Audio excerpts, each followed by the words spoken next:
I was still working in Hollywood. Basically, I was 10 years in Hollywood, mid-'80s through mid-'90s. And, I worked on Twilight Zone, where I met Mike and worked with him, and then I worked on Beauty and the Beast. Did a little work in between with Max Headroom, again, working with Mike on that, all television shows. I'm a fiend. And after that, I developed television pilots, and I wrote feature films. And one of my television pilots were made, but didn't go to series. Numerous of my pilots were not made, and none of my films were ever made. What did I get for those years? Dump trucks full of money, which is some consolation. A dump truck full of money is nice, but ultimately it drove me back to books because I was tired of spending a year working on something and then nobody ever got to see it except like 4 guys in the office. But I did like writing for the screen. In my opinion, and this is something I've told other novelists of my persuasion, my friends, that it's actually easier. That's something that they don't tell you. It's harder to write a novel than it is to write a screenplay. Screenplay writing requires certain particular skills, a really good ear for dialogue, I think, a really strong sense of structure, and my years in television and film improved me, I think, in both of those senses. But it doesn't require a great skill in describing things. It doesn't require elegant prose. In fact, it doesn't even require a basic knowledge of punctuation. I've seen many screenplays. I remember one guy that came in on Twilight Zone, a very well-known screenwriter and director, and I looked at some of his screenplays, and he seemed completely innocent of punctuation. He used the ellipsis for everything, dot, dot, dot. Everything was... His initials JM. Could be. I was trying to avoid giving anything away, yes. Why? So, yeah, but the hard part about writing what helps when you're writing for television or film is that you have partners. That's the reason it's easier and you don't have to do this is because you have stunt guys to design the fight sequences. You have set decorators to make a really cool location or something like that. You have cinematographers and directors and actors, and all these people bring their own skills to it and make it something much richer. You provide the skeleton, but they put the flesh on the bones, and they can do it very well. The hard part about writing for the screen is there's all these goddamn other people, and they have opinions, and they're always wanting to change things. So it's not enough just to do a good thing. Then you have to fight and argue and win these arguments about to keep it the way you want because they want to change it to some other way. And of course, in addition to all these creative people, the actors and the directors and all that, who are usually pretty good to work with, although every once in a while you'll encounter an asshole. But you also have the suits. And the guys from the studios, the guys from the network. And these are guys who are coming at it from a very different direction. They have very different ideas than you do, but they're often a position of authority over you. And there's a lot of stuff in both television and film where there's creative guys trying to fight the suits to get their vision of it through. But anyway, that's just a nutshell, and I can answer questions later. But Mike here, we can talk about his thing. Mike actually was a suit. Yes. He was a suit before he came over to the good side of the force. I'm evil personified. He is the man, as he told us at dinner, who fired Captain Kangaroo. Yeah. I didn't kill him. Come on. He fired Captain Kangaroo. Yeah. Where do I go from there? Yes, I was a suit, but before that I was a short story writer getting a central word for some of the same markets that Mr. Lansdale wrote for, and Mr. Martin and Mr. Waldrop, I believe, although I think they were better paid than I was. So that drove me to film and television, although I'm probably unique in the sense that these guys all wanted to be prose writers, and I wanted to be a writer when I was 10 or 11, and I saw a show called Lost in Space that I thought at age 10 was such a moronic piece of crap. That I was just motivated. I said, I know I can do better than that. So I was, yeah. And that was my whole motivation. Still is, as a matter of fact, just trying to beat Dr. Smith and the robot. Danger, Will Robinson. Yes, danger. I wanted to do television from a very young age and wound up through a real variety of miraculous missteps and misdirections and odd things, wound up doing some. And as you may have heard, working with, it's like this should be just all what my life is in relation to George. But yes, I was a suit for a while at CBS. Fabulous job. I enjoyed almost every minute of it, ruining people's projects and firing Captain Kangaroo. But I had a parking space of my own and an attractive secretary, so what the hell? You find your compensations where you can. But I had already been writing prose and had always wanted to write television, and started writing television when I was at CBS and selling some television. Started in sitcoms. Anybody remember a show called Alice? Yeah. Wrote a couple episodes of Alice and Kiss My Grits? You wrote yeah, that in one line? Yeah. Kiss My Grits? I wrote, somebody else wrote Kiss My, I said grits. That's the collaborative nature. And there were two other people. One was Kiss, one was mine. They cut Mike's original line was "Kiss my monkey." Yeah. It didn't go over as well. Well, went to the suits and they said, monkeys, we got grits. But when I started writing for a living, I wrote Twilight Zone and Max Headroom and varying things, and I'm still sort of doing it at an astonishing age where I'm now like a unicorn. I've been around so long, it's like, you live, you exist. It's bizarre.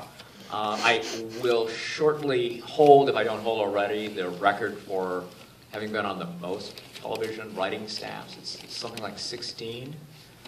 Which is a terrible record to have because it means none of these shows lasted.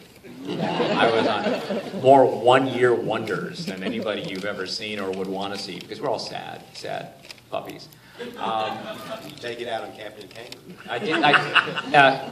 In retrospect and in prospect. And I've taken it out on George constantly. Actually, George and I are writing a project for HBO that I don't know if we can talk about, but we are doing that. And I'm working on a show called Z Nation, which is at the opposite end of whatever scale HBO is on the top end of.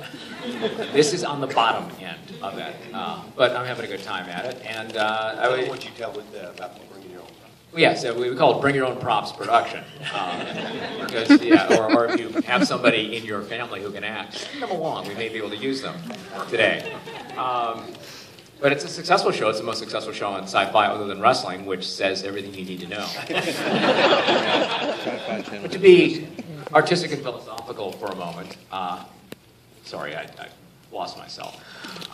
No, there is something that is a tremendous amount of fun. I have written novels, and I've written short stories, and written nonfiction and history, and all those kinds of things. I mean, there's something that is a lot of fun about working with other people on stories, and especially under pressure, with all the tempests and tidal forces that are out there, the suits, the studio, the money, the actors who are insane, the rain on the day you don't need the rain, all that kind of stuff is fun. You wind up with, in essence, every show I've ever been on, I wound up with a new set of cousins, I think. And some of us wind up, you wind up being friends for 30 and 40 years. Occasionally there are people you do drop down a hole and try to get rid of, but it is fun, it is fortunately lucrative, and I'm happy to have been part of it and hope to do a little more and hope to share some stories as we go. Thanks.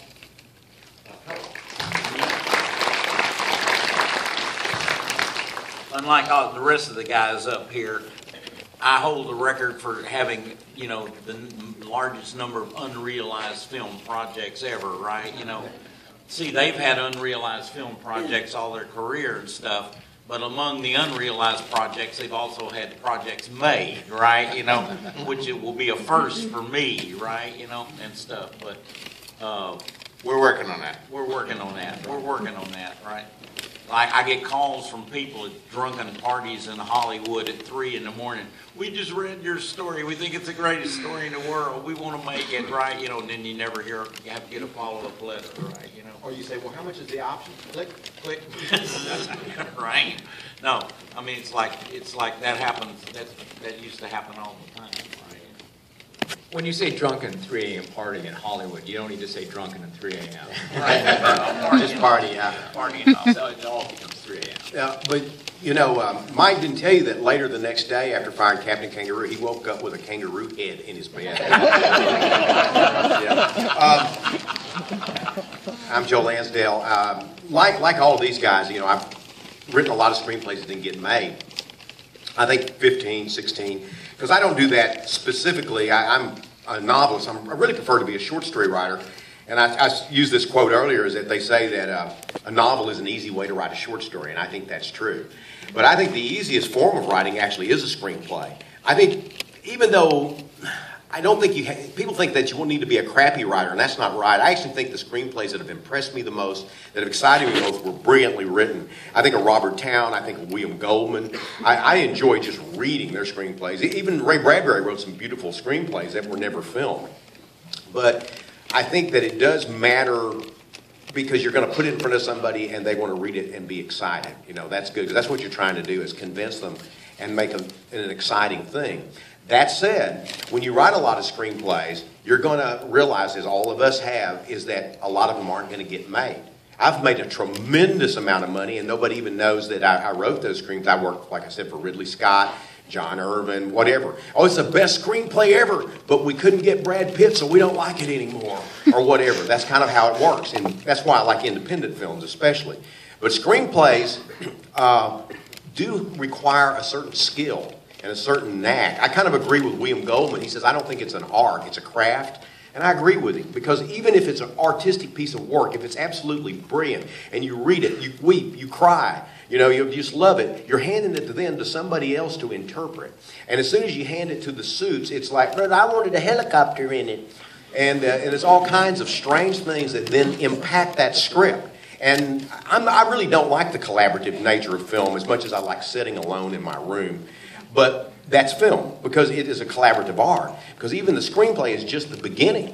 You know, you have all of these people that look at it and go, I want this. You have the actor that interprets it. The director has all his shots that he wants to see. Often they bring their own baggage with them, before they even read the screenplay.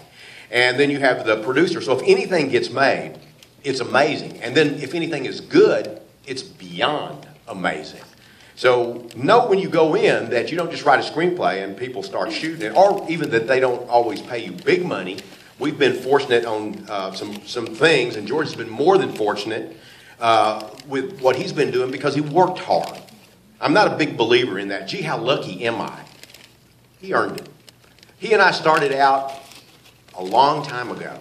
And I remember in AggieCon back in the 70s, we were both like borrowing quarters probably to go to the convention, if be my guess. And I remember George and I and a whole bunch of other writers, including Howard, sitting around talking and like, someday we'll be able to do this, you know.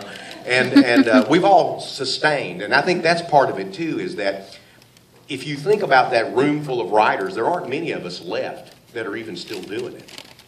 You know, and some that are still doing it are barely doing it. So to be able to survive over the years unto itself takes a kind of dedication that I think is unique, actually. There are a lot of talented people. Well, actually there are. There are more talented people than you suspect. A little less than that, actually. But there are actually talented people out there that don't make it because they don't stick with it. They don't just keep doing it. I mean, I know George has had the chair pulled out from under him. I have. I know Howard doesn't even have a chair. And I pulled the chair out from under George. Yeah, right. And Mike did that too. Anybody that fired Captain Kangaroo has no limits. But each time we did that, we got back up. Each time we did that, we got back up. And I think it's so essential with people when they want to write. They always say, you know, what's the most important thing? Sticking to it. Reading. Having a regular schedule. Not waiting for inspiration. Not trying to write an entire script overnight because you have a class tomorrow where it's due. Because that's where you learn. You have some classes here that are, you know, for film. If you're really interested in film, do it right. do the best you can. Anyway, that's it for right now. I mean, I agree with everything Joe said, but luck does enter part of it. There are a lot of guys who work hard and you know, somehow they don't get the breaks and all that. Also, something even beyond talent is I think you need to have some professionalism and some smarts in your decision making. You know, you have to. A lot of prose writers, especially that I know, when they try to deal with Hollywood, they make terrible decisions, and then they regret the decisions that they made. And there's a nightmare situation going on right now. I don't know any of you who, if any of you follow this entertainment news on the internet, but with Robert Jordan's estate, being sued by the people who he optioned his Wheel of Time series to, and Jordan's Wheel of Time series is a monumental fantasy that in fact outsold mine 2-1, but he and I have no idea why he did this. I knew Jim, he was a smart guy and his books were doing really well. He was making millions, but for some reason he optioned them to this outfit, Red Eagle Entertainment, that has had them tied up for more than a decade, hasn't got anything done, and now is suing his widow. And I didn't do business with the Red Eagle Entertainments of the world. I turned them down and held out, and eventually HBO came calling. And you want to be in business with the HBOs of the world, not the Red Eagle Entertainments of the world. But I think some of the prose writers in particular are so blinded by the glamour of Hollywood when they haven't dealt with it that they say yes to the first person who asks them to the dance.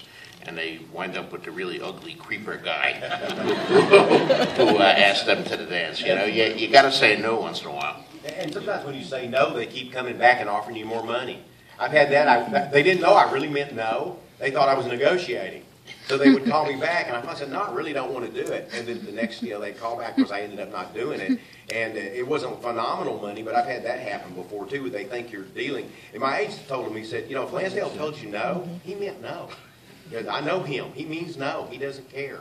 The other thing I would say about luck, and I'm going to turn it over to Mike for the rest of the program, is that because he's ready. I can tell he's cocked and ready. Chomping at the bit. Yeah, I don't believe in luck in that strictest sense. I believe that luck happens to those who are prepared. But there are people that do everything right and it doesn't happen. It's like everybody that works hard doesn't get what they think of as the American dream. And even if they did the right things, it's just sometimes it's not a promise, but it's an opportunity. But I can tell you this, if you don't work and you don't prepare and you don't have the material, you're not going to get lucky. They're not going to come kick your door down and grab you by the shirt and say, write me a screenplay. I mean, unless you've written novels and stuff. How I got into screenplays, I actually got a phone call. They said, would you like to write a episode of Batman? But I had written novels, short stories. And the first time I went to do a screenplay, Richard Masson told me, he said, you know what I did when I was doing The Shrinking Man? I told him I would option the rights, but I had to write the screenplay. So Cold in July was with another filmmaker, John Irvin, who did Hamburger Hill and Dogs of War and a bunch of things many, many years ago. And I thought, I'm only going to option it if I get to do the screenplay. And I walked through the door and he said, I've been thinking, I want you to do the screenplay. So is that luck? I wrote the book, So luck has a factor, but I'm just saying, don't count on it. Don't let that be your guiding force. Actually, I'm not going to take over. Oh, okay. I'm ready for questions here. Yeah, let's do questions. I really think we should.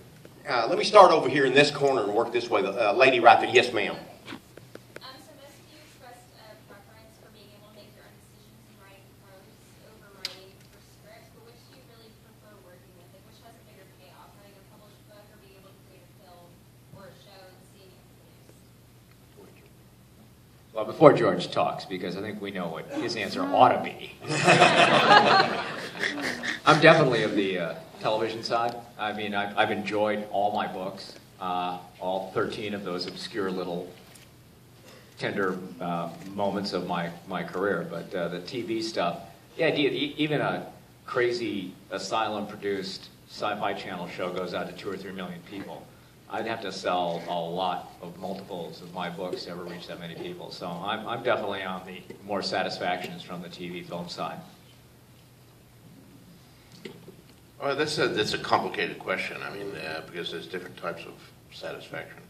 what Mike said is certainly true. I mean, when I joined the Twilight Zone, the first TV show I worked on, I came in at the end of the first season, and I was there for the entire second season. And Twilight Zone only lasted a season and a half.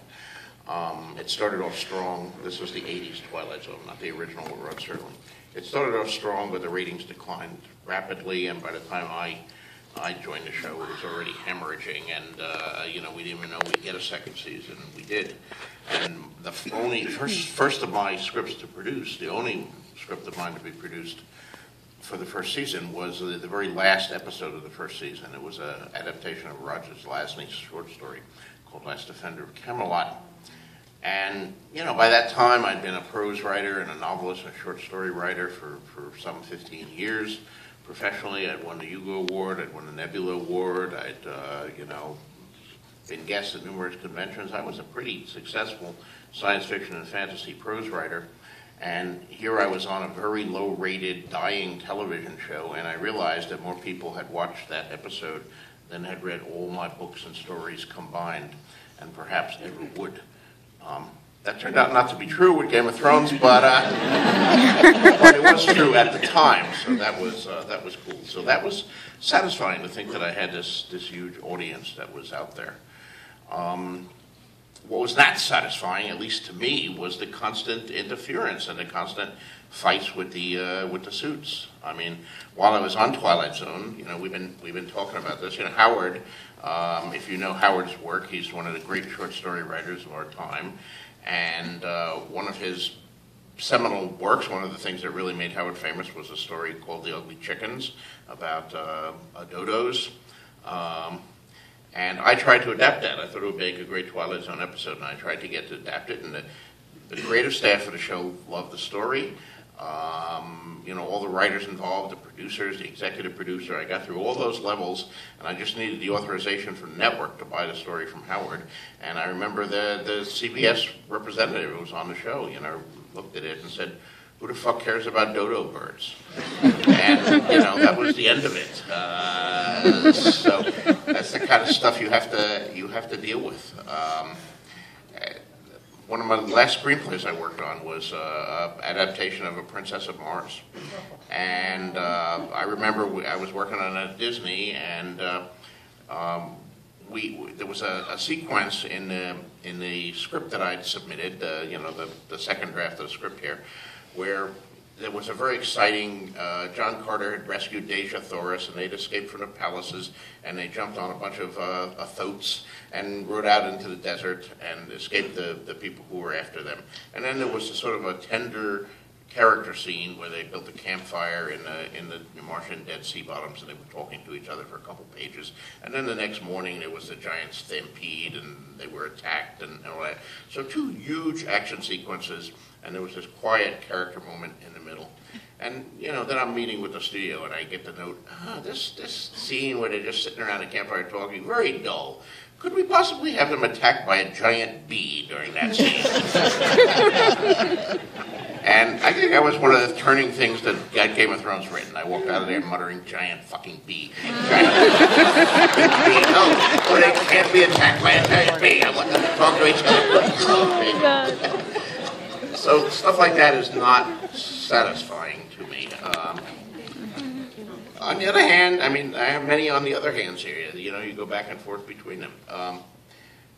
We're all artists up here, and we're all very creative, and we're all trying for immortality with our art. But let's mention the obscene thing: money.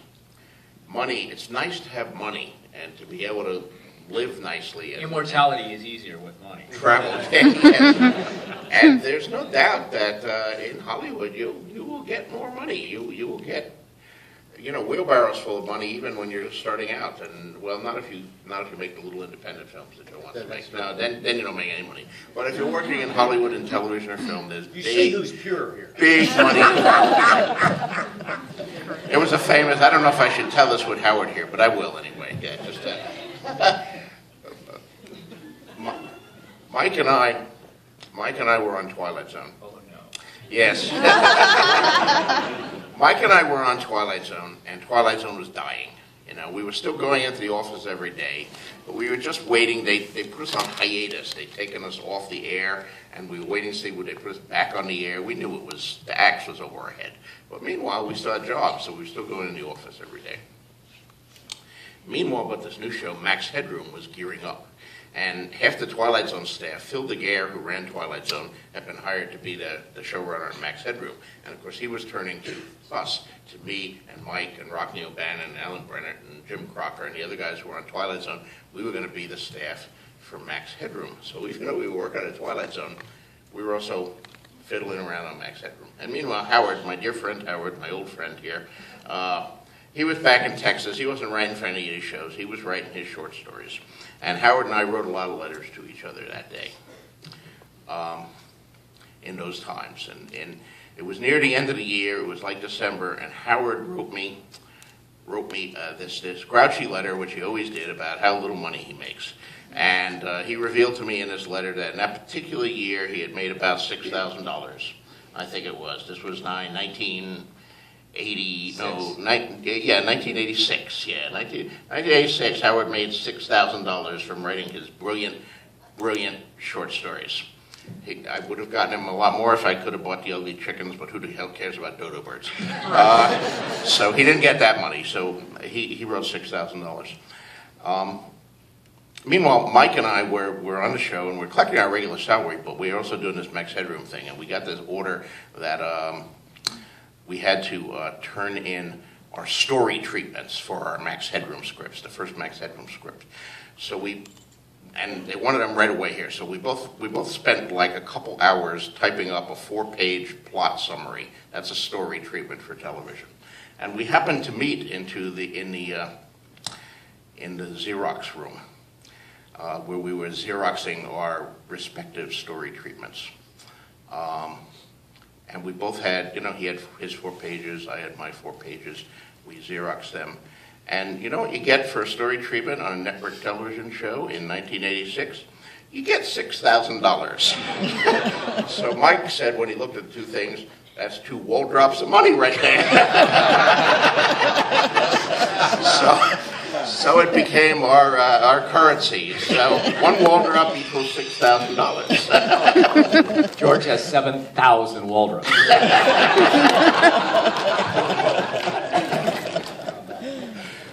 So there's satisfaction in that aspect of it too. So it's a very complicated equation here. I'll let you do it. What's that? The question, son. What's more satisfying? Since he does short stories primarily, I think that's going to be the answer. Right. Okay, It's like, Next question then. no, it's like I said, everything that everybody has tried to film for me up until now, nothing has happened, right? And I mean, I'm a short story writer, and I can guarantee you right now, you cannot make a living in this. You can make, yes, with certain exceptions. You can't make a living writing nothing but short stories in every year, right? I can guarantee. Not a big one. Not a big one. Not a happy one. I mean, You've never wanted to write TV or film. That's right. You've never written a screenplay and tried to get it produced or anything like that. You sell your rights to your short stories when people come asking for them, but that's all you do, right? Tom Reamy and I wrote a screenplay together. Really? In 1969, yeah. And then once it didn't sell, he turned it into the story, The Detweiler Boy. Yeah, that's a great story. Right. It was going to be a screenplay. We were going to conquer Hollywood, right? It didn't happen. It didn't happen. Well, Tom tried to conquer Hollywood. He went out to L.A. and a brilliant writer for a number of years. Right. And he wound up being the prop master on Flesh Gordon. Right. Not Flash Gordon, Flesh Gordon. The answer to that question for me is a little bit, I think it's like George said, it's a little more complicated. If you ask me, prose is what I prefer. And I've made more money off prose because what happens is you sell the prose to the film. Or you don't always, but that's what's happened to me. I guess I've written 45 books, and 40 of them have been optioned over the years. Some of them repeatedly, 7 years in a row, 9 years in a row, 11 years, not in a row, but 11 years. So for me, writing the novels and the short stories have led to more money through film than if I had just gone to film, which I don't like to do as well. Now, it doesn't mean I don't like it. I do. And we're talking about different different levels of all this stuff. But for me, I've always felt that I like the novels and the short stories first, and then the film, because I can do what I want. And it's fun to collaborate when I'm like with these guys. It's different, But mostly, I don't like it because I don't like the suits. And I would love to have big films made for my works, but I love independent film.